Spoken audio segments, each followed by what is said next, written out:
আসসালামু আলাইকুম, welcome to Liton cities of solution. আশা করি সকলেই বেশ ভালোই আছেন। তো বরাবরের মতো আজকে আমি এই ভিডিওতে ডেস্কো অ্যাসিস্ট্যান্ট ইঞ্জিনিয়ার সিএসই এই প্রিভিয়াস কোশ্চেন সলিউশন করব। সো চলুন শুরু করি আজকের ভিডিও।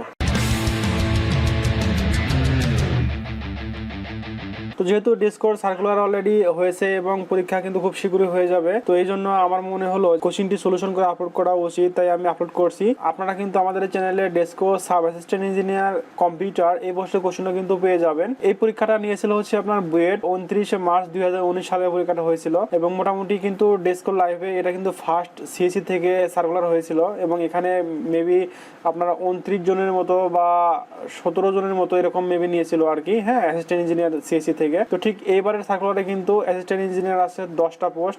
আমার মনে হয় যে 10টা বা তার বেশিও নিতে পারে। বিশেষ করে পাওয়ার সেক্টরগুলো কিন্তু এরকমই হয়ে থাকে যে আপনার সার্কুলারে যেটা পোস্ট থাকে তার চেয়ে বেশি কিন্তু প্যানেল থেকে নেওয়ার সম্ভাবনা থাকে। তো আজকের ভিডিওতে আমি প্রথমে ডিপার্টমেন্ট সলিউশন করার চেষ্টা করব। ডিপার্টমেন্ট কোশ্চেন যেগুলো আছে সম্পূর্ণ কোশ্চেনটা আমি সলিউশন করার চেষ্টা করছি। তো শুরুতেই প্রথম কোশ্চেনটি সলিউশন করব, সেটা হচ্ছে একটা প্রোগ্রাম দেওয়া ছিল এবং বলা হয়েছিল যে প্রোগ্রামে যদি সিম্পল ইনপুট এইটা হয় তাহলে আউটপুট কত হবে। অর্থাৎ বলেছিল what is the output of the following code for the input A B C D E F G and H. তো এই স্যাম্পল ইনপুট দেওয়া আছে হচ্ছে A B C D E F G H, এটা একটা স্ট্রিং। স্যাম্পল ইনপুট যদি এইটা হয় তাহলে নিচের প্রোগ্রামটির আউটপুট কত হবে। তো আমরা স্টেপ বাই স্টেপ দেখে তারপরে আমরা আউটপুটটা নির্ণয় করব। তো শুরুতে চলুন দেখুন, এখানে হেডার ফাইলটা আছে। হেডার ফাইলের পরে আমার আছে মেইন ফাংশন। তো আমরা জানি কম্পাইলার মেইন ফাংশন থেকে তার এক্সিকিউশন শুরু করে। সো এরপরে আমার কি আছে, একটা ডিক্লারেশন পার্ট আছে যেখানে ক্যারেক্টার টাইপের দুটা স্ট্রিং ডিক্লেয়ার করা হয়েছে, একটা হচ্ছে এস, একটা এস অন, এবং গেট এস এর মধ্যে স্ট্রিং একটা প্যারামিটার, যেখানে এই গেটস এই ফাংশনটা কি করে কিবোর্ড থেকে একটা স্ট্রিং ইনপুট নেবে। তো যখন কম্পাইলার এই লাইনে আসবে তখন কি করবে, এস এর জন্য ইনপুট নেবে এবং এটাই মূলত হচ্ছে এই স্যাম্পল ইনপুটটা। তাহলে এখানে কি হলো, এস এর মধ্যে থাকলো A B C D E F and G H, এই কটা থাকলো এস এর মধ্যে। এখন আমাদের প্রশ্ন কালেকশনে দেখা গিয়েছে যে এখানে গেটস আর এক ফাংশন নেওয়া হয়েছে যেখানে এস অনের ইনপুটটা নেওয়া হয়েছে। তো এটা মূলত কেন নিয়েছে আমি জানি না, কারণ আমি কোশ্চেনটা আসলে কালেক্ট করতে পারছি এইভাবে। আমার মনে হয় এখানে মিস্টেক হইতে পারে। তো আমি ধরে নিলাম যে এস ওয়ানের মধ্যে আমি কিছুই রাখলাম না, জাস্ট শুধু এন্টার প্রেস করলাম। এরপরের লাইনে কম্পাইলার আসলে কি হবে, এখানে এফইউএনসি ফাংশন, এই ফাংশনের মধ্যে দুইটা প্যারামিটার হিসেবে এই স্ট্রিংকে আমি পাস করলাম। তখন কম্পাইলার করবে কি, ফাংশনের ডেফিনেশন কোথায় সেটা খুঁজবে। তো ফাংশনের ডেফিনেশন হচ্ছে এখান থেকে ডিরেক্ট জাম্প করে এখানে আসবে। এখানে আসার পর কি হলো, এই যে দুটো আমরা পাস করলাম স্ট্রিং, সেই দুটো আমরা স্ট্রিং কি করলাম, একটা পয়েন্টারের মাধ্যমে ধরলাম, দুইটা পয়েন্টারের মাধ্যমে ধরলাম এবং চেক করতেছি কি যদি এস ইকুয়ালি স্ল্যাশ 0 হয়, অর্থাৎ এটা কি আমার যদি এন্ড অফ স্ট্রিং হয় এটার মানে, অর্থাৎ নিউ লাইন যদি হয়, বা আপনি বলতে পারেন যদি ইন্টার কি হয়, সেই ক্ষেত্রে কি করবে, রিটার্ন 0 করবে। তো যেহেতু আমার এস এর মধ্যে কি আছে, এস এর মধ্যে আমার এই A B C D E F G H আছে, সো এটা আমার কি স্ল্যাশ 0 না, এই জন্য এটা আমরা কি হবে না, এক্সিকিউট হবে না, ইলসিপে যাবে। ইলসিপে কি আছে, এস ইকুয়াল এসইউপিতে কি করছি আমরা, এস অনটাকে ধরছি। তাহলে এস ইউপির মধ্যে কি আছে, আমার এন্টার আছে বা স্ল্যাশ 0 আছে। তো যেহেতু এস এর মধ্যে A B C D F G H আছে এবং এস ইউপির মধ্যে স্ল্যাশ 0 আছে এবং এই দুটাও সমান না, তার মানে এখানে আমার এক্সিকিউট হবে না। মধ্যে এসে কি করবে, ডিরেক্ট স্ট্রিংটা প্রিন্ট দেবে। তাহলে আউটপুটটা মূলত কি হবে, আমরা এখানে আউটপুটে কি দেখব, আউটপুটের শুরুতে সরাসরি কি হবে, স্ট্রিং এসটা প্রিন্ট হবে। এসের মধ্যে কি ছিল, A B C D E F G N H, এইটাই প্রিন্ট হলো। হ্যাঁ, এরপরে কি করছে দেখুন, যে এখানে কিন্তু নিউ লাইন আছে। নিউ লাইন মানে কি, এখানে কার্সর থেকে আবার কার্সরটা আসবে এখানে, এই জায়গায় কার্সরটা থাকবে। হ্যাঁ, এরপরে আবার ফাংশনের মধ্যে যাবে, যাওয়ার পরে S plus one, S plus one, আবার এখানে এসইউপিটা এসইউপি হিসেবে পাস করবে। তাহলে এস প্লাস ওয়ান মানে কি, আমরা ইনপুট যেটা দিয়েছিলাম স্ট্রিংটা A B C D E F G and H, তো এটা কিন্তু একটা অ্যারে। স্ট্রিং মানে কিন্তু কি একটা ক্যারেক্টার টাইপের অ্যারে। তো এই অ্যারে আমার কি, এটা 0 লোকেশন, এটা 1 লোকেশন, এটা 2, এটা 3, এটা 4, এটা 5, এটা 6, এটা 7, হ্যাঁ, এইভাবে। তো এখন এরপরে কিন্তু অটোমেটিক কি থাকে, নিউ লাইন থাকে এইটা। হ্যাঁ, এখন কথা হচ্ছে যে 0 লোকেশন সহ কিন্তু আমরা পুরো স্ট্রিংটা এখানে পিন দিয়েছি। এরপরে আমরা এস প্লাস ওয়ান মানে কি, এই যে এখান থেকে আমরা এইটুকু আবার পাস করলাম এই ফাংশনের মধ্যে। তাহলে কি হবে, আবার এখানে আসলো, আসার পরে কি আবার এই বডিতেই কল হবে, হওয়ার পরে কি আবার দেখবে কি যে এই এস ইকুয়াল টু কি স্ল্যাশ 0, স্ল্যাশ 0 কিন্তু না, কারণ কি এখন এই যে এর মধ্যে কি আছে, এই যে 1 লোকেশন থেকে 8 পর্যন্ত আছে, তার মানে কি B C D E F G H এই পর্যন্ত আছে, এবং এটা তার মানে সত্য না। এজন্য এখানে আসবে এলস এ চেক করবে যে এস ইকুয়াল এস ইউপি, তাও না, এটাও কিন্তু মিথ্যা, যার কারণে এটা এক্সিকিউট হবে না। এরপরে আসবে ইফের মধ্যে, ঠিক ইফের মধ্যে আবার এসটা প্রিন্ট হবে। এসে কি আছে, এই 1 থেকে শুরু করে 8 পর্যন্ত, তার মানে কি B C D E F G and H আছে। হ্যাঁ, এরপরে আবার কি করলো, এটা প্রিন্ট হওয়ার পরে এখানে নিউ লাইন আসলো, এখান থেকে এই যে এখানে কার্সর আসবে, এরপরে আবার কি করবে এস প্লাস 1। তো এই এস এর মধ্যে আমার বেস ইন্ডেক্স কত ছিল, 1 ছিল, তারপরে এখানে হবে কি 2 হবে, তার মানে এবার এইটুকু প্রিন্ট হবে। এইটুকু মানে কি ই থেকে শুরু করে এইচ পর্যন্ত। আবার এটা চেক করবে, এটাও ফলস, এটাও ফলস, আবার এখানে আসবে এবং এরপরে কি প্রিন্ট হবে, এরপরে প্রিন্ট হবে হচ্ছে সি থেকে C D E F G and H, এটা প্রিন্ট হবে। ঠিক একইভাবে আবার এক ঘর বাড়বে, এইভাবে বেড়ে বেড়ে কী হবে, D E F G H হবে, আবার ই এফ জি এইচ হবে, এরপরে এফ জি এইচ হবে, এরপরে হচ্ছে জি এইচ হবে, অ্যান্ড দেন কী হবে, এইচ হবে। তো এইচ নেওয়ার পরে এইচ মানে কি আমার হচ্ছে এই যে 7 ঘর। হ্যাঁ, তো এই 7 ঘরের পরে কী করবে, আবার এটা প্রিন্ট হওয়ার, এইচ প্রিন্ট হওয়ার পরে কী করবে, আবার এখানে ফাংশনটা কল হবে। ফাংশনের পরে কী হবে, এখানে এস প্লাস 1 মানে কি 7 প্লাস 1 মানে কি 8, এইটা আছে কি আমার এখানে আছে স্ল্যাশ 0, তার মানে স্ল্যাশ 0 নিয়ে কী করবে, আবার এখানে বডিতে যাবে, গিয়ে দেখবে কি if S equal to slash 0, হ্যাঁ এস ইকুয়াল টু কি স্ল্যাশ 0 পাইছে, যেহেতু এখানে 8 নাম্বার ঘরে কি আছে স্ল্যাশ 0 আছে। তো সেই ক্ষেত্রে কি হবে, এখানে আমার রিটার্ন 0 করবে, রিটার্ন 0 মানে সরাসরি চলে যাবে এই ফাংশনে। তার মানে এই ফাংশনে যাওয়ার পরে কী হলো, এই যে প্রথম যে কল করেছিল সেই কলের কী করবে, এখানে আপনার শেষ হবে। হ্যাঁ, তো এরপরে কী করবে, পরের লাইনে আসবে কম্পাইলার, আসার পরে কী হবে রিটার্ন 0। এখন মেইন ফাংশনের রিটার্ন 0 মানে কি প্রোগ্রাম থেকে বের হয়ে আসবে, ফাইনালি এইটুকু আমাদের আউটপুট হবে। তো জাস্ট এইটুকু লিখে দিলেই কিন্তু কোশ্চেনের অ্যান্সার শেষ। এটা লিখতে কিন্তু আপনার বেশি সময় লাগবে না, জাস্ট এই যে আপনার লুপটা ঘুরলো যেটা, এইটাই মূলত আপনার বোঝাটাই ছিল হচ্ছে মেইন কাজ। তো এই কোশ্চেনটা ছিল আসলে এরকম। তো আশা করি আপনারা বুঝতে পারছেন। সো চলুন আমরা নেক্সট কোশ্চেনটি সলিউশন করার চেষ্টা করি। নেক্সট কোশ্চেনটিও একটা আউটপুট নির্ণয়ের প্রোগ্রাম এসেছিল এবং এটা ছিল হচ্ছে জাভাতে। তো কোশ্চেনটা ছিল এমন যে what is the output of the following Java code. তো একই রকম আমরা কম্পাইলার কি করব, শুরু করব হচ্ছে মেইন ফাংশন থেকে। মেইন ফাংশন থেকে শুরু করতে গেলে দেখুন এখানে এই যে car B equal to new AUDI একটা ফাংশন লেখা। তো তার মানে কি আমরা জানি নিউ এই অপারেটরের কাজ কি, একটা অবজেক্ট ক্রিয়েট করা, যেটা বি নামে একটা অবজেক্ট ক্রিয়েট করবে। তো এটা হচ্ছে আমার ক্লাসের অবজেক্ট ক্রিয়েট করার সিনটেক্স বলতে পারেন বা একটা এক্সাম্পল বলতে পারেন জাভার ক্ষেত্রে। তো এই যে এখানে ক্লাস কার নামে যে ক্লাসটা আছে, এই ক্লাসের মধ্যে একটা মেম্বার ফাংশন আছে হচ্ছে রান নামে মেম্বার ফাংশন, এবং এর মধ্যে কি করছে system.out.println। হ্যাঁ, তো এইটা আমরা জানি কি জাভার ক্ষেত্রে আউটপুট স্ট্যান্ডার্ড ইনপুট আউটপুটের যে ফাংশনটা সেটা হচ্ছে এইটা। আমরা সিতে কি দেখেছিলাম যে প্রিন্ট এফ লিখে এর মধ্যে এটা লিখলে হয়ে যাচ্ছে, জাস্ট জাভার ক্ষেত্রে এইটা আমার কি এক্সটেনশন। হ্যাঁ, তো সেই ক্ষেত্রে কি হবে যে কার যে ক্লাসটা আছে সেই ক্লাসের একটা মেম্বার ফাংশন রান, তার মধ্যে একটা কি আছে আউটপুট ফাংশন আছে এটা। আবার অডি নামে একটা ক্লাস আছে, যে অডি ক্লাসটা কি করতেছে এক্সটেন্স করতে হচ্ছে কারকে। তো এক্সটেন্স কারকে করলে কি হবে, সে এই অডি ক্লাস কি করবে, তার নিজস্ব কিছু মেম্বার ফাংশন বা মেম্বার ভেরিয়েবল থাকবে, প্লাস সে কারের আপনার মেম্বার ফাংশন এবং মেম্বার ভেরিয়েবলগুলো, পাবলিক মেম্বার ফাংশন এবং পাবলিক মেম্বার ভেরিয়েবলগুলো সে ইনহেরিট করবে। এবং এর মধ্যে ঠিক সেমভাবে কি আছে রান নামে একটা মেম্বার ফাংশন আছে, যেটা কিন্তু কারের মধ্যেও ছিল, এবং এরপরে কি আছে একটা আউটপুট ফাংশন আছে। এখন কথা হচ্ছে যে আউটপুট তার চাচ্ছে যে এই যে বি নামে যে একটা অবজেক্ট ক্রিয়েট করছে, এই বি ডট রান কল করছে। দেখুন এখানে কিন্তু কারের একটা অবজেক্ট নাকি অডির একটা অবজেক্ট, এই বিটা কি কারের হবে নাকি অডির হবে, কারের করেসপন্ডিং এ আমার অডির কিন্তু একটা কি করছে অবজেক্ট ডিক্লেয়ার করছে। কারণ হচ্ছে আমরা জানি নিউ ফাংশনটাই মূলত অবজেক্ট ক্রিয়েট করে, যেহেতু নিউটা অডির সাথে আছে তাহলে এই বি অবজেক্টটা হবে হচ্ছে অডির, এবং যেহেতু অডির বি, তো সেক্ষেত্রে বি ডট রান মানে হচ্ছে কি অডি ক্লাসের যে রান ফাংশনটা সেটাই মূলত এখানে কল হবে। তাহলে এখানে বি ডট রান মানে কি হচ্ছে অডির বি। আমি আবার বলছি, যেহেতু নিউ এর সাথে অডি আছে এই জন্য এই বিটা হচ্ছে অডির অবজেক্ট, মানে কারের অবজেক্ট যদিও, তারপরেও কি হবে এই অডির অবজেক্টটা কল হবে, এবং এই অবজেক্ট দিয়ে আমি যখন ফাংশন কল করছি তখন কি হবে এই রানটা হবে অডির ফাংশন। তাহলে অডির মধ্যে কি আছে, যেহেতু এই যে এই ক্লাসটা হচ্ছে অডি ক্লাস, এবং অডি ক্লাসের মধ্যে রানের মধ্যে কি আছে অডি ইজ রানিং, তাহলে আউটপুট মূলত কি হবে AUDI Audi is running, RUNNING running. Just এই লাইনটা লিখে দিলে কিন্তু এই কোশ্চেনের অ্যান্সার শেষ। এই যে এইখানে এই বেসিকটা যদি আপনার ক্লিয়ার থাকে তাহলে কিন্তু এই কোশ্চেনের অ্যান্সারটি আপনার পেয়ে যেতেন। মূলত এটাই হচ্ছে এই কোশ্চেনের বেসিক। তো আশা করি আপনারা বুঝতে পারছেন।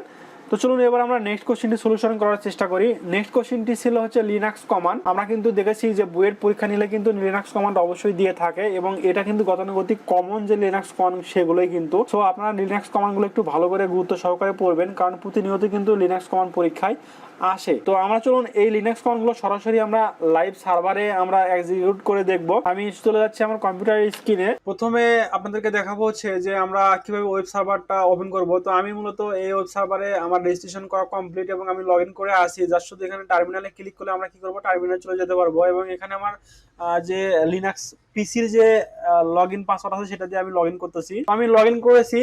তো আমি নেক্সট কোনো ভিডিওতে আপনার কিভাবে এই ওয়েবসাইটে অ্যাকাউন্ট খুলতে হয় এবং লগ ইন করে আপনার লিনাক্স কমান্ডগুলো এক্সারসাইজ করবেন এবং সেগুলো আমি ডিটেলস দেখার চেষ্টা করবো ইনশাল্লাহ, বা দেখানোর চেষ্টা করব। তো শুরুতে দেখুন যে প্রথম যে কোশ্চেনটি এসেছিল সেটা হচ্ছে যে rename a file text dot C to text dot TXT. তো মূলত কি একটা ফাইল থাকবে যেটা হচ্ছে টেক্সট ডট সি এবং এটাকে আমরা টেক্সট ডট টিএক্সটি করবো। তো আমাদের দেখি এই ফাইলটা আছে কিনা। তো আমার কিন্তু এখানে এই ফাইলটা নেই। তো শুরুতে আমি ফাইলটাকে ক্রিয়েট করি, সেটা হচ্ছে এইভাবে টাস। তো আমরা কিন্তু জানি যে টাস কমান্ড দিয়ে একটা ফাইল ক্রিয়েট করা যায়। তো আমি জাস্ট টাস কমান্ড দিয়ে টেস্ট সি নামে একটা আমি ফাইল ক্রিয়েট করলাম, দেখি এটা ক্রিয়েট হয়েছে কিনা। তো এলএস দিয়ে আমরা কি করতে পারবো, এই ডিরেক্টরি থেকে ফাইলটা দেখতে পারবো যেহেতু এই যে টেস্ট ডট সিটা আছে। তো প্রথম কোশ্চেনটা বলেছে কি যে rename a file TST test dot C থেকে টেস্ট ডট টেক্সট করতে হবে। তো আমি এই ফাইলটাকেই টেস্ট ডট সি কে টেস্ট ডট টেক্সট করবো। তো সেজন্য কি করতে হবে, আপনাকে কমান্ড লিখতে হবে যে মুভ মুভ স্পেস দেবেন, এরপরে যে ফাইলটা আছে ওল্ড ফাইল নেম অর্থাৎ টিইএসটি টেস্ট ডট সি, এরপরে স্পেস দিয়ে লিখবেন হচ্ছে যেটা আপনাকে মেক করতে বলছে অর্থাৎ নিউ ফাইল নেম অর্থাৎ টিইএসটি টেস্ট ডট টিএক্সটি। সেটা লেখার পরে ইন্টার দিলে কিন্তু অটোমেটিক হয়ে যাবে। এখন এটা হয়েছে কিনা আমি এখন চেক দেবো, সেজন্য আমি এলএস লিখলাম, লেখার পরে ইন্টার দিলাম, দিলে দেখুন এই যে আমার আগে ছিল কি টেক্সট ডট সি, যেটা হয়েছে কি টেক্সট ডট টিএক্সটি। তার মানে আমাদের 1 নাম্বার কোশ্চেনের অ্যান্সার শেষ। তো এরপরে আমরা দেখবো 2 নাম্বার কোশ্চেন। 2 নাম্বার কোশ্চেনটা হচ্ছে ডিলিট এ ফাইল নেম টিএক্সটি। ফাইলটা আমরা ক্রিয়েট করেছি, তো এই ফাইলটা আমরা ডিলিট করব। তো সেই জন্য আপনাদেরকে লিখতে হবে হচ্ছে আর এম লেখার পরে ফাইল নেম লিখতে হবে, R M space file name TEST text dot TXT text. এরপরে ইন্টার দিলে জাস্ট ওই ফাইলটা ডিলিট হয়ে গেল। এখন ডিলিট হয়েছে কিনা চেক দেওয়ার জন্য আবার এলএস কমান্ড দিলাম। দেখুন এখন কিন্তু আমাদের এর মধ্যে কিন্তু এলএস কমান্ডে দেখলাম যে টেক্সট ডট টিএক্সটি কিন্তু এর মধ্যে নেই। তো এইভাবে জাস্ট দ্বিতীয় কমান্ডটাও আমাদের কি হলো, বা দ্বিতীয় কোশ্চেনটা আমাদের শেষ হলো। এরপর যে কোশ্চেন ছিল put a read and right permission to A file. হ্যাঁ, একটা ফাইলকে রিড এবং রাইট পারমিশন দিতে হবে। তো আমি যেহেতু ডিলিট করেছি আমাদের ফাইলটা নেই, আবার একটা ফাইল ক্রিয়েট করি ঠিক সেম নামে টিওইউসিএইচ টাস কমান্ড দিয়ে স্পেস টিইএক্সএসটি টেস্ট ডট টিএক্সটি। তো আমি টেস্ট ডট টিএক্সটি নামে একটা ফাইল নিলাম। হ্যাঁ, দেখি এটা আছে কিনা, এটা আছে, এই যে এটা আছে। এখন আমরা এটাকে কি করব, রিড এবং রাইট পারমিশন দেব। তো এই জন্য আমরা জানি যে সিএইচ মুড কমান্ড নিতে হয়, সিএইচ এমওডি সিএইচ মুড লিখে স্পেস দিলাম। স্পেস দেওয়ার পরে কি করব, আমরা এই ওনারকে কি করব, রিড এবং রাইট পারমিশন দেব, অর্থাৎ লিখবো সেই ক্ষেত্রে 6 দেন আবার 6 দেন আবার 6। হ্যাঁ, এরপরে স্পেস দিয়ে আবার ফাইল নেম লিখবো টিইএসটি টেস্ট ডট টিএক্সটি। তো এখানে 3টা 6 লিখলে কিন্তু এই কোশ্চেনের অ্যান্সারটা হয়ে যাবে। তো এইটা কেন হচ্ছে, এগুলো আমরা আমাদের লিনাক্স যে সিরিজ ভিডিও লেকচার সেই ভিডিও লেকচারে আমরা আলোচনা করেছি, আপনারা ইনশাআল্লাহ দেখে নেবেন। তো এরপর আমরা এন্টার দিলে কিন্তু অটোমেটিক এই ফাইলটা কিন্তু দেখুন কাজ হয়েছে, অর্থাৎ এই কমান্ডটা কিন্তু কাজ হয়েছে। আপনারা চাইলে কিন্তু এটাও লিখতে পারেন, চাইলে এটাও লিখতে পারেন, এটা আপনার ইচ্ছা এই কোশ্চেনের জন্য। হ্যাঁ, তো এরপরে যে কোশ্চেনটা ছিল সেটা হচ্ছে কি যে find the Mac address using command, অর্থাৎ লিনাক্স কমান্ডের মাধ্যমে আপনার কি করতে হবে যে ম্যাক অ্যাড্রেস কত সেটা বের করতে হবে। তো আমরা এই কোশ্চেন যদি এমন ভাবে আসে যে আইপি অ্যাড্রেস দেখার কমান্ড লিখুন অথবা ম্যাক অ্যাড্রেস দেখার কমান্ড লিখুন, ঠিক সেম অ্যান্সার হবে। সেটা হচ্ছে ifconf কনফিগ স্পেস দিয়ে লিখবেন হচ্ছে হাইফেন স্মল লিটারে এ, জাস্ট এটা লিখে ইন্টার দিলে কিন্তু কি হবে, আইপি দেখাবে, ম্যাক অ্যাড্রেস দেখাবে। যেমন দেখুন এখানে এই যে এটা হচ্ছে আমাদের কি এই ল্যান্ড কার্ড এটা আইপি অ্যাড্রেস, এটা হচ্ছে সাবনেট মাস্ক এবং এটা হচ্ছে ব্রডকাস্ট অ্যাড্রেস এবং সেই সাথে এই যে এটা হচ্ছে আমাদের ম্যাক অ্যাড্রেস। জাস্ট এই কোশ্চেন কি এই কয়েকটা জিনিস যদি এই 4টা জিনিস যদি আপনার কাছে জানতে চায় অথবা ল্যান্ড কার্ডের যদি জানতে চায় আপনার কোন ল্যান্ড কার্ডে কোন আইপি আছে এগুলো জানতে চাইলে যা শুধু এই কমান্ডটা লিখে দিলে কিন্তু এই কোশ্চেন অ্যান্সার হয়ে যাবে। তো আমি মূলত আমার এই ইউটিউব চ্যানেলে কিন্তু আমরা লিনাক্স কমান্ডের সিরিজ ভিডিও লেকচার আপলোড করা শুরু করেছি। আপনারা ওখান থেকে প্রত্যেকটা ভিডিও দেখলে আপনারা কিন্তু লিনাক্স কমান্ডের যে কমন কোশ্চেনগুলো সেগুলো কিন্তু অবশ্যই আপনারা জানতে পারবেন আর কি। তো এই কোশ্চেনটা ছিল এই পর্যন্তই। তো চলুন নেক্সট কোশ্চেন আমরা যাই। নেক্সট কোশ্চেনটা এসেছিল ডাটা স্ট্রাকচার থেকে। ডাটা স্ট্রাকচারের একটা ট্রি দেওয়া ছিল, এই ট্রি থেকে বলা হয়েছিল যে একটা প্রি অর্ডার এবং পোস্ট অর্ডারের মাধ্যমে কি করো, ট্রাভার্স করো এবং রিড করো। তো আমরা শুরুতে দেখবো প্রি অর্ডার এবং বলছে কি প্রি অর্ডারের নোটেশনগুলো লেখার জন্য এবং সেই সাথে ইভ্যালুয়েশন করার জন্য, অর্থাৎ আপনার রেজাল্টটা কী হবে সেটাও দেখার জন্য। তো আমরা শুরুতে প্রি ফিক্স যেটা দেখবো, প্রিফিক্স আর প্রি অর্ডার কিন্তু একই কথা হলো, হ্যাঁ, প্রিফিক্স নোটেশন দেখার জন্য। তো প্রিফিক্স নোটেশন দেখার জন্য কী করতে হবে, অর্থাৎ রুটটাই হবে শুরুতে। তো যেহেতু এখানে প্রিফিক্স বলছে তাহলে রুট, এটা আমার কি রুট, প্রিফিক্সের নিয়ম হচ্ছে রুট লেফট অ্যান্ড রাইট। তো আমরা এই সিকোয়েন্স অনুসারে আমরা কি করবো, রিড করবো। তো শুরুতে আমরা এখান থেকে শুরু করলাম রুট থেকে, যেহেতু রুট আমাকে আগে লিখতে হবে রুট, এই জন্য এখানে আমি লিখলাম। এরপরে লেফটে যাবো, লেফটে গিয়ে কি এটা কি রুট, হ্যাঁ এটাও রুট, যেহেতু চাইল্ড আছে তার মানে এটাকে আমার লিখতে হবে, লিখলাম। এরপরে কি আছে, আবার লেফটে যাব, এটার জন্য লেফটে যাব, এখানে আসলো কি অন, তাহলে এই অনটা আমি এখানে দিলাম। দেওয়ার পরে কি আছে, এটা শেষ, এটা এই অনের নিচে কি আর কোনো চাইল্ড আছে নাই, তার মানে কি এটা শেষ। এরপর আবার ব্যাক ট্র্যাক হবো, হওয়ার পরে কী করবো, এটা রাইটে যাবো, রাইটে কী করবো মাইনাস পাইছি, তার মানে এখানে কি আমার মাইনাস হবে, হ্যাঁ মাইনাস কি রুট, হ্যাঁ মাইনাস রুট, যেহেতু রুট তাহলে লেফটে যাবে, লেফটে কি আছে 2 আছে, 2 লিখলাম। 2 কি রুট, 2 রুট না, কেন রুট না, 2 নিচে কোনো চাইল্ড নেই, এই জন্য 2 থেকে ব্যাকট্র্যাক হয়ে আবার রুটে যাবে, রুট থেকে আবার লেফটে রাইটে আসবে, রাইটে কি এখানে 3, তারপরে এখানে 3 লিখলাম, হ্যাঁ 3 লেখার পরে কি হলো, এটা কি রুট, এটা রুট না, তাহলে আবার ব্যাকট্র্যাক হলো, হওয়ার পরে কি হবে এখানে এটা তো আমি অলরেডি কি করছি লিখেছি, এই জন্য আবার ব্যাকট্র্যাক হবে, হওয়ার পরে কি হবে এখানে আসবে, এখানে আসার পরে কি করবে, যেহেতু এটাও আমরা লিখছি এই জন্য আবার ব্যাকট্র্যাক হবে, হওয়ার পরে রুটে আসবে, রুটে আসার পরে কি আমার এইটুর কাজ শেষ এবং এইটুর কাজও শেষ, হ্যাঁ। এরপর আমরা কি করবো, রাইটে যাবো, তো রাইটে কি এখানে আমরা প্লাস আছে, প্লাস কি রুট, হ্যাঁ প্লাস রুট, তাহলে যেহেতু প্রিফিক্স তার মানে রুটটা লিখতে হবে এই জন্য প্লাস লিখলাম। এরপরে কি লেফটে যাবে, লেফট কেসে 4 আছে, 4 লিখলাম, যেহেতু লেফট রুট না তাহলে আবার ব্যাকট্র্যাক হয়ে রাইট লিখবো, রাইট কত 5, এই জন্য এখানে আমি 5 লিখবো। সেটাই হচ্ছে প্রিফিক্সড এবং তারা বলছে কি এই প্রিফিক্স থেকে ইভ্যালুয়েট করে মানটা বের করতে হবে। তো আমরা প্রিফিক্স থেকে কীভাবে আমরা ইভ্যালুয়েট করি, আমরা যেহেতু আপনার দেখুন যে শুরুতেই কি থাকে, অপারেটর থাকবে, এই জন্য আমরা লাস্ট থেকে আমরা হিসাব করা শুরু করবো। এই জন্য আমরা প্রথম যে দুইটা অপারেন্ট আছে এর আগের যে অপারেটরটা সেটা এই দুইটার মাঝখানে যাবে, অর্থাৎ প্লাস ইন্টু 1 মাইনাস 2 3 এবং এই যে প্লাসটা হবে এই দুটোর মধ্যে, এই জন্য কি 5 আর 4 হচ্ছে 9, এখানে 9 লিখলাম। আবার এখানে কি হবে, ইকুয়াল দিয়ে প্লাস, এরপর হচ্ছে মাল্টিপ্লিকেশন, এরপর অন, এই যে 2 হবে হচ্ছে এই দুইটার জন্য, ইমিডিয়েট দুইটার জন্য, তার মানে কি এই এটার থেকে বেরো, তার মানে কি এখানে -1 থাকবে, তাই না, যেহেতু 2 - 3 তার মানে -1, এটাই হলো। এরপরে কি হবে, এই যে গুণন হবে কি এইটা এবং এটার মধ্যে, প্লাস এই 1 আর -1 গুণ করলে কি হবে, -1 হবে ইন্টু 9 থাকলো। এরপরে কি হবে, এরপরে যেহেতু প্লাস আছে দুইটার জন্য তাহলে -1 + 9 তার মানে কত 8, এটা হচ্ছে ফাইনালি ইভ্যালুয়েশন। এরপরে আমি যদি পোস্ট ফিক্স দেখি, POST postfix notation, postfix নোটেশনটা কি হবে, পোস্ট ফিক্স নোটেশন হচ্ছে ঠিক একইভাবে আমরা রুটকে পরে লিখবো, এটার রুলস কি লেফট তারপরে রাইট দেন রুট, হ্যাঁ এই সিকোয়েন্স অনুসারে আমরা কি করবো, রিড করা শুরু করবো।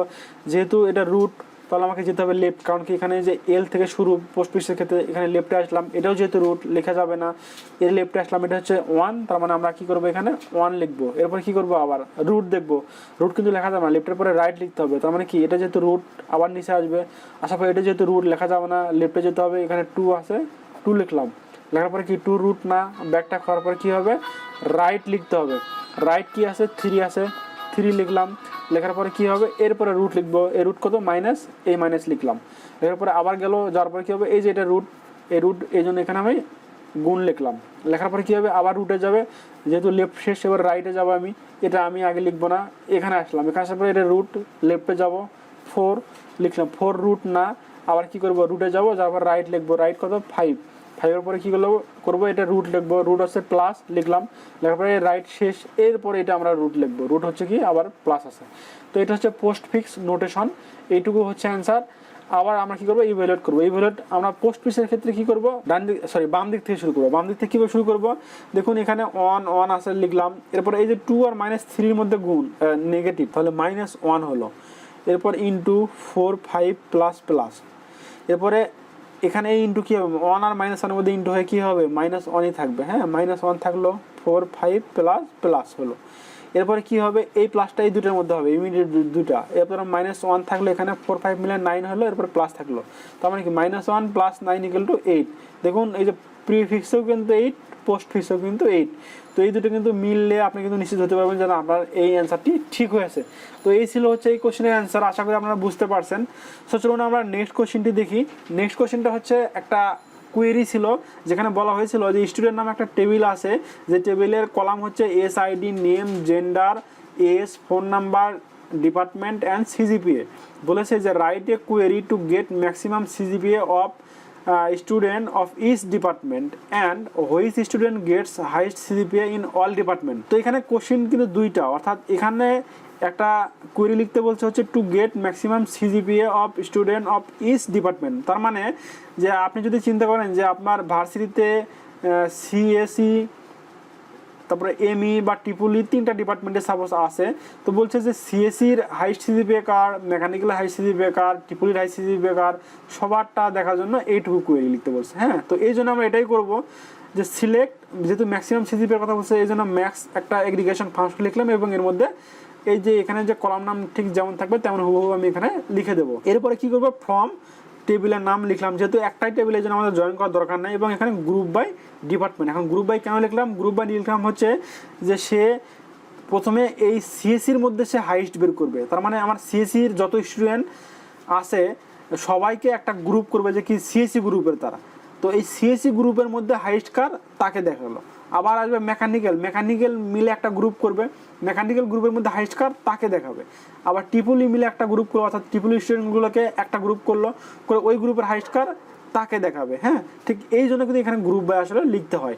আবার নেক্সট টার্মটা কি বলছে যে রাইট এ কোয়েরি টু কি করবে, gets highest CGPA in all department. অর্থাৎ এটা আমরা দেখলাম কি ইন্ডিভিজুয়াল ডিপার্টমেন্টের হাইস্ট CGPA। এবার হচ্ছে ধরুন এই 3টা মিলে যদি একটা ফ্যাকাল্টি হয়, তাহলে ফ্যাকাল্টির মধ্যে হাইস্ট কে, অর্থাৎ সবগুলো ডিপার্টমেন্টের মধ্যে হাইস্ট কে। হ্যাঁ, তো এটা বের করার জন্য কি, যে এখানে দেখুন সিলেক্ট ম্যাক্স CGPA এবং ফ্রম স্টুডেন্ট, এখানে কিন্তু গ্রুপ বাই লেখার দরকার হচ্ছে না, কারণ কি যে সে ওভারঅল স্টুডেন্টের কথা বলছে, মানে একটা আলাদা করে কোনো ডিপার্টমেন্টের কথা বলে নাই, এই জন্য এখানে কি করতে হবে, গ্রুপ বাই লেখা যাবে না। তো এই কোশ্চেনের অ্যান্সারটা কিন্তু এইটা। তো এই কোশ্চেনটা কিন্তু বইটা বারবার রিপিট হয়, আপনারা একটু গুরুত্ব সহকারে এই কোশ্চেনটা দেখবেন। যদি না বুঝে থাকেন ইনশাআল্লাহ কমেন্টসে জানাবেন, আমি কমেন্টসে রিপ্লাই দিয়ে আরও বোঝানোর চেষ্টা করব। আশা করি বুঝতে পেরেছেন। তো চলুন আমরা নেক্সট কোশ্চেনটি সলিউশন করার চেষ্টা করি। নেক্সট কোশ্চেনে এসেছিল একটা বুলিয়ান এক্সপ্রেশন, যেটাকে সিম্পলিফাই করতে বলেছিল অ্যাজ পসিবল, অর্থাৎ যতটুকু সম্ভব সিম্পলিফাই করা যায়। তো এখানে দেয়া আছে এটা আমি ধরে নিলাম F = এইটা। তো দেখুন এখানে এই যে এখানে AB বার এবং ABC এটার মধ্যে থেকে কিন্তু কমন যায় একটা জিনিস, এছাড়া কিন্তু কিছু করা যায় না। এখানে এই দুটোর মধ্যে কিন্তু কিছু কমন যায় না, বা এই দুটোর মধ্যে কিন্তু কোনো কিছু কমন যায় না, জাস্ট এই দুটোর মধ্যে আমি কিছু কমন যায় কি, A কমন যায়। তো আমি সেটাই করলাম, এটা আমি এই পাশে একটু সাজিয়ে লিখলাম, সাজিয়ে লেখার পরে এই এটা কমন নিলাম, নেওয়ার পরে এখানে B বার থাকলো প্লাস এখানে BC থাকলো। হ্যাঁ, তো এইটা একটা কি আমার ল বা রুলসে পড়ছে, সেটা হচ্ছে এই যে আমরা জানি কি A + A বার B যদি থাকে তাহলে আমরা কি লিখতে পারি, A + A bar into AB, এবং A + A বার মানে কি 1, এই জন্য আমরা এটাই জাস্ট এখানে থাকবে। ঠিক আমরা সেটাই করবো, এটাকে এখানে রাখলাম, রাখার পরে আমি ভাগ করে লিখলাম যে এটা প্লাস এটা ইন্টু এটা প্লাস এটা লিখলাম। হ্যাঁ, তো এটা = 1 যেহেতু, তার মানে কি A ডট এটা থাকবে, এটাকে আমি গুণ করে দিলাম, গুণ করে দিলে কি হচ্ছে, এই যে এটা হচ্ছে। এখন দেখুন যে এই চারটার মধ্যে এটার মধ্যে শুধু কি করা যায়, C কমন যায়, এই জন্য এখানে C লিখে A বার প্লাস A লিখলাম, এবং এই দুটোর মধ্যে কি করা যায়, এই দুটোর মধ্যে A কমন গেলে কি থাকে, B বার প্লাস C বার থাকে। হ্যাঁ, তো এটা যেহেতু 1, তাহলে এখানে C থাকতেছে প্লাস A, এখানে এটা আমি জাস্ট এটা লিখলাম। এখন দেখুন যে এইটা কি থাকে, B বার প্লাস C বার মানে কি BC বার। এটা আমরা জানি কি যে ডি মর্গানসের ল অনুসারে আমরা এইটুকু মিলে আমরা এটা লিখতে পারি। তো ফাইনালি আমরা কিন্তু এটাই হচ্ছে অ্যান্সার, এবং এরপরে কিন্তু আমরা আর কিছু করতে পারি না এখানে। তো এই কোশ্চেনের ক্ষেত্রে একটা টিপস বলি, যদি আপনার কোশ্চেন কোনো ল বা রুলস মনে না থাকে, তাহলে কি করবেন, আপনারা যতটুকু পারেন 2 লাইন পারলে বা 1 লাইন পারলে আপনারা সেটাই লিখে দিয়ে আপনারা অ্যান্সার লিখে দিয়ে আসবেন, কারণ ওইটুকুর জন্য আপনারা ফ্র্যাকশন মার্ক অবশ্যই পেয়ে যাবেন। আর এই ডিজিটাল ইলেকট্রনিক্সের এই যে বুলিয়ান এক্সপ্রেশনগুলো সিম্পলিফিকেশন করার জন্য আমি অনেক ভিডিও কিন্তু আমাদের ইউটিউব চ্যানেলে আপলোড করেছি, আপনারা ওখান থেকে দেখে আপনারা কিন্তু আরো বেসিক ক্লিয়ার করতে পারেন চাইলে। আশা করি আপনারা বুঝতে পারছেন, যদি বুঝতে না পারেন তাহলে অবশ্যই কমেন্টসে জানাবেন। তো চলুন আমরা নেক্সট কোশ্চেনটি সলিউশন করার চেষ্টা করি। নেক্সট কোশ্চেন হয়েছিল যে computer A has 3.2 GHz processing speed and it has 2.0 clock speed in a program, and at the same time অর্থাৎ at the same program computer B has 2.4 gigahertz processing speed with 1.2 clock speed. Which computer will run faster and how much faster? অর্থাৎ একটা computer processing speed যদি 3.2 gigahertz হয় এবং একটা program execute করতে যদি 2 clock pulse লাগে এবং আরেকটা কম্পিউটার যদি আপনার 2.4 গিগাহার্টজ হয় এবং যদি একটা প্রোগ্রাম এক্সিকিউট করতে 1.2 ক্লক পালস লাগে, তো সেক্ষেত্রে কোন কম্পিউটারটি ফাস্ট কাজ করবে? তো এই জন্য দেখুন এই যে প্রসেসিং স্পিড যেটা দেওয়া আছে এটাকে আমি কি করলাম, সাইকেল পার সেকেন্ডে কনভার্ট করলাম। এখানে গিগাহার্টজ মানে কিন্তু আমরা গিগা বিট পার সেকেন্ড লিখতে পারি, বিট পার সেকেন্ড মানে হচ্ছে সাইকেল পার সেকেন্ড। জাস্ট এখানে এটাই করছি, গিগা থেকে আমি কি করছি সাইকেল পার সেকেন্ড বা বিট পার সেকেন্ড আমি নিয়ে আসছি। এরপরে আমরা কি করব, এখানে স্পিড পার ক্লক বের করব। তো আমরা যদি চিন্তা করি যে কি যে 2টা ক্লক লাগে একটা প্রোগ্রাম এক্সিকিউট করতে, তাহলে এতগুলোর জন্য কি হবে, আমরা এই যে 2 দিয়ে ভাগ করলাম, ভাগ করার পরে কি পাইলাম, আমরা এটা পাইলাম। ঠিক সিমিলারভাবে আমরা বির ক্ষেত্রেও কি করব, প্রসেসিং স্পিড যেটা দেওয়া আছে 2.4 এটাকে আমরা সাইকেল পার সেকেন্ড কনভার্ট করলাম। এরপর আমরা স্পিড পার ক্লক বের করব কিভাবে, যে এই ক্লক দিয়ে আমরা ভাগ করব, ভাগ করে এটা পেলাম। দেখুন এখন কিন্তু কি দেখা যাচ্ছে, বিতে কিন্তু বেশি, তার মানে কি আমাদের বি হবে হচ্ছে ফাস্টার। এখন কতটুকু ফাস্ট, এটাকে এটা দিয়ে যদি আমি ভাগ করে পাবো 1.25, তার মানে হচ্ছে কম্পিউটার বি একের চেয়ে 1.25 টাইমস ফাস্টার। হ্যাঁ, তো এই কোশ্চেনের অ্যান্সারটা জাস্ট শুধু এইটুকু লিখে দিলে হয়ে যাবে, আশা করি আপনারা বুঝতে পারছেন। সো চলুন আমরা নেক্সট কোশ্চেনটি সলিউশন করার চেষ্টা করি। নেক্সট কোশ্চেন এসেছিল ডাটা স্ট্রাকচার থেকে, যেখানে বলা হয়েছিল যে এই যে কতগুলো নাম্বার দেয় সেই নাম্বারগুলোকে রেডিক্স শর্টের মাধ্যমে শর্টিং করে দেখান। তো এটা কিন্তু অনেক ইম্পর্টেন্ট একটি কোশ্চেন, কারণ হচ্ছে ডাটা স্ট্রাকচারের খুবই গুরুত্বপূর্ণ একটা টপিক। এটা হচ্ছে শর্টিং। এই শর্টিং থেকে কিন্তু যে কোনো পরীক্ষায়, বিশেষ করে ব্যাংকে কিন্তু কখনো মিস করে না, বুয়েট হয়তো কখনো মিস করলেও ব্যাংকে কিন্তু শর্টিং থেকে কোশ্চেন অবশ্যই এসে থাকে। সো এই জন্য এই টপিকগুলো আপনারা অবশ্যই ক্লিয়ার করবেন। তো আমি রেডিক্স শর্ট এর মাধ্যমে কিভাবে এইগুলো আপনারা শর্ট করবেন আমি সেটা দেখাচ্ছি। তো রেডিক্স শর্টের ক্ষেত্রে একটা জিনিস চিন্তা করবেন, সেটা হচ্ছে যে প্রথমে দেখবেন যে কোন সংখ্যাটা সবচেয়ে বেশি ডিজিটের আছে সেটা আগে আপনি হিসাব করবেন। দেখুন এখানে কিন্তু সর্বোচ্চ 3টা ডিজিট আছে কিন্তু সব জায়গাতেই, অর্থাৎ ম্যাক্সিমাম 3টা ডিজিট। তো এই জন্য আপনার শুরুতে কী করতে হবে, সবগুলো ডিজিটকেই অর্থাৎ সবগুলো নাম্বারকেই 3টা ডিজিটেরই নাম্বার বানিয়ে নিতে হবে। তো এখানে যেহেতু 608 3 ডিজিটেরই, এই জন্য 608 রাখবেন। এবার যদি 5 একটা ডিজিট, তার মানে আমরা বাম পাশে যদি 2টা শূন্য দিয়ে 5 লাগে, তার মানে 3 ডিজিটের হয়ে গেল। 768 3 ডিজিট সেটা রাখলাম, 298 3 ডিজিট রাখলাম, 576 3 ডিজিট রাখলাম, 975 3 ডিজিট রাখলাম, 90 হচ্ছে 2 ডিজিট, এর সামনে একটা 0 দিলে 3 ডিজিট হয়ে গেল। এবার 80 হচ্ছে 2 ডিজিট, এর সামনে একটা 0 দিলাম, 3 ডিজিট হয়ে গেল। এইভাবে প্রথম কাজ হচ্ছে আপনাদেরকে এই যে ম্যাক্সিমাম যে ডিজিট সংখ্যা, সেই ডিজিট সংখ্যা করসপন্ডিংয়ে সবগুলো নাম্বারকে আপনারা বানিয়ে নিতে হবে। এরপরে যেটা করবেন সেটা হচ্ছে একটা ছক ড্র করবেন। এটা দেবেন 0 নাম, এটা 1, এটা 2, এটা 3, এটা 4, এটা 5, এটা 6, এটা 7, এটা 8, আর এটা হচ্ছে 9। হ্যাঁ, 10টা ঘর, এই জন্য 10টা ঘরটা নিলাম। এখন আপনারা কী করবেন, শুরু থেকে রিড করা শুরু করবেন। কি রিড করবেন, এই যে সংখ্যাগুলো পেলেন এই সংখ্যাগুলোর হচ্ছে প্রথম স্থানীয় মান, অর্থাৎ এককের ঘরের মানগুলোকে আপনার চিন্তা করতে হবে। এই যে যেমন এটার হচ্ছে এককের ঘর 8, এটার এককের ঘর 5, এটার এককের ঘর 8, এটার এককের ঘর 8, এটার এককের ঘর 6, এটার এককের ঘর 5, এটার এককের ঘর 0 এবং এটার এককের ঘর 0। তাহলে প্রথম থেকে আমরা রিড করা শুরু করলাম।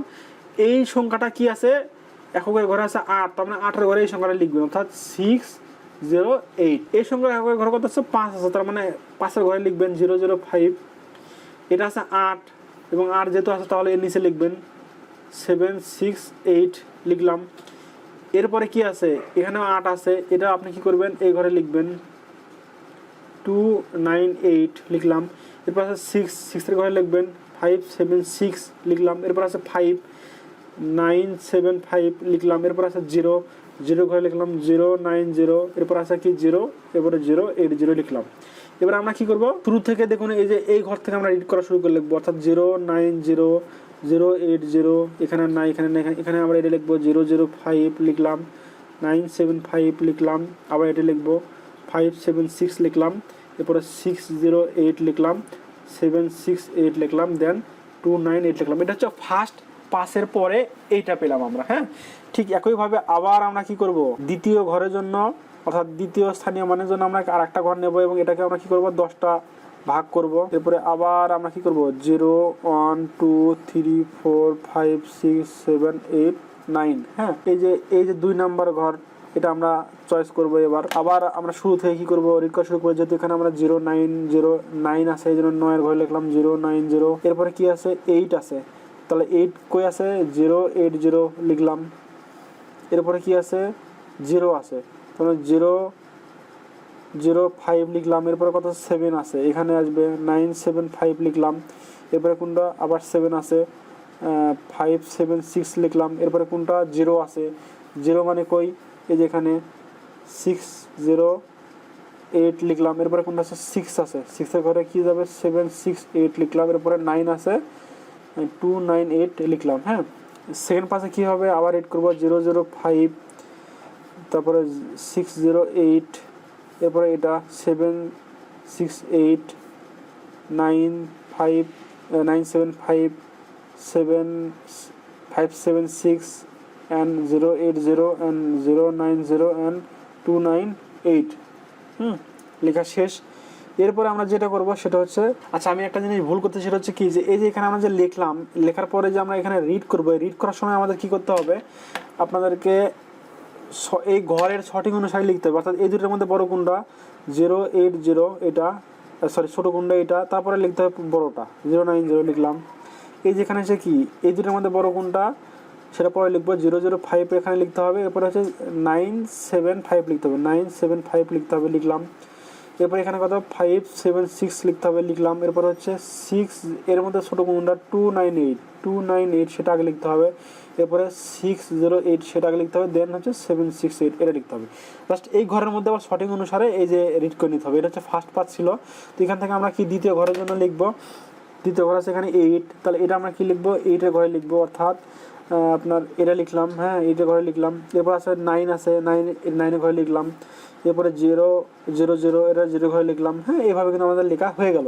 ঠিক এখানে আমরা কী করবো, রিড করবো হচ্ছে সঠিক অনুসারে, অর্থাৎ 0.005, এরপর লিখবো হচ্ছে 6.08, দেন এখানে এসে 7.68, এখানে কত 16টা লিখবো আগে 5.76 and 9.75, এরপরে লিখবো হচ্ছে এটা 0.80, দেন এখানে ছোটো কোনটা 0.90 and 2.98 এইভাবে লিখলাম। এরপরে আমরা হচ্ছে ফার্স্ট ডিজিটটা দেখবো, অর্থাৎ সর্ববামেরটা এই ঘরের জন্য। ঠিক একইভাবে আমরা আবার কি করব, 10টা ঘর টেনে নেবো এভাবে 5, 6, 7, 8 and 9। আবার এই প্রথমটার জন্য চেক করবো, এখানে কি আছে 0.05 আছে, এটা 6 আছে, 6-এর ঘরে যাবে 6.08, এবার 7 আছে 7.68, এরপর কি আছে 5 আছে 5.76, এরপর আছে 9.75, এরপর আছে 0.80, এরপর আছে হচ্ছে 0.90, এরপর আছে হচ্ছে 2.98। এটাকে আবার ঠিক একইভাবে আমরা রিড করব।